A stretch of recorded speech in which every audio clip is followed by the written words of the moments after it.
بسم اللہ الرحمن الرحیم۔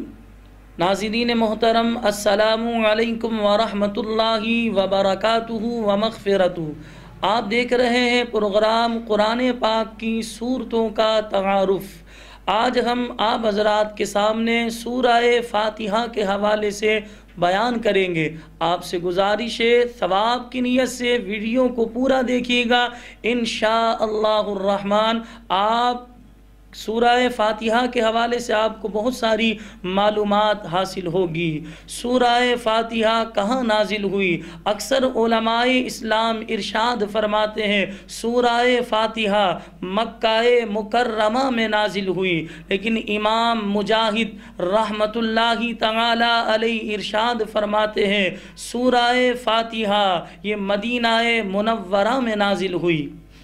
ایک قول کے مطابق سورہ فاتحہ یہ 2 مرتبہ نازل ہوئی، ایک مکہ مکرمہ میں نازل ہوئی اور ایک مدینہ منورہ میں نازل ہوئی، یعنی ایک مرتبہ مکہ مکرمہ میں اور ایک مرتبہ مدینہ منورہ میں نازل ہوئی۔ سورہ فاتحہ کے متعدد نام ہے، اس کی وجہ یہ ہے علماء اسلام ارشاد فرماتے ہیں اس سے سورہ فاتحہ کی شرف پتہ چلتا ہے، فضیلت پتہ چلتی ہے سورہ فاتحہ کی۔ اس کے نام سماعت فرمائے، مشہور اس کے 15 نام ہیں۔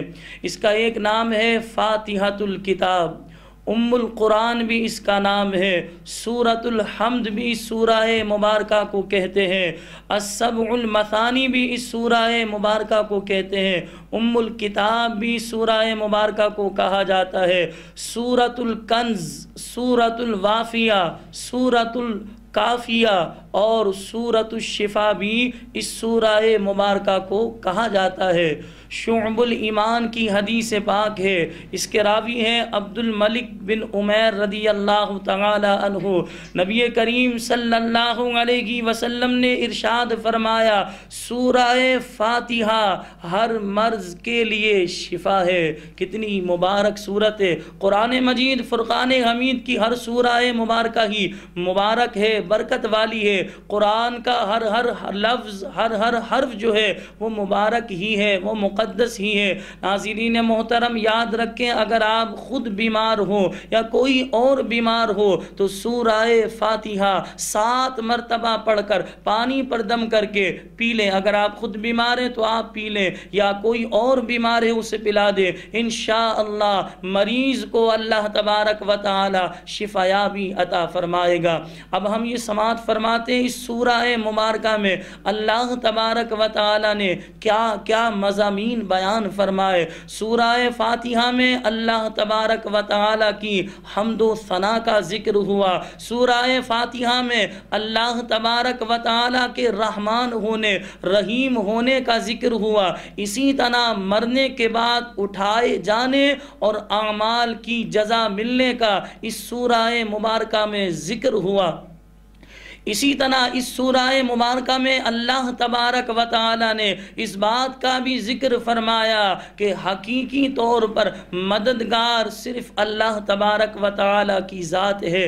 اسی طرح اللہ تبارک و تعالی نے اس سورہ مبارکہ میں اس چیز کا بھی ذکر فرمایا کہ صرف اللہ تبارک و تعالی ہی عبادت کا جو ہے مستحق ہے، عبادت کے لائق ہے۔ اس کے علاوہ اور بھی اللہ تبارک و تعالی نے باتوں کا ذکر فرمایا، کچھ باتیں ہم نے آپ کے سامنے بیان کی۔ اس سورہ مبارکہ میں کتنی زیادہ جو ہے اللہ تبارک و تعالی نے چیزوں کا ذکر فرمایا، یہ تو ہم نے آپ کے سامنے تفصیلی طور پر جو ہے اجمالی طور پر ذکر کیا۔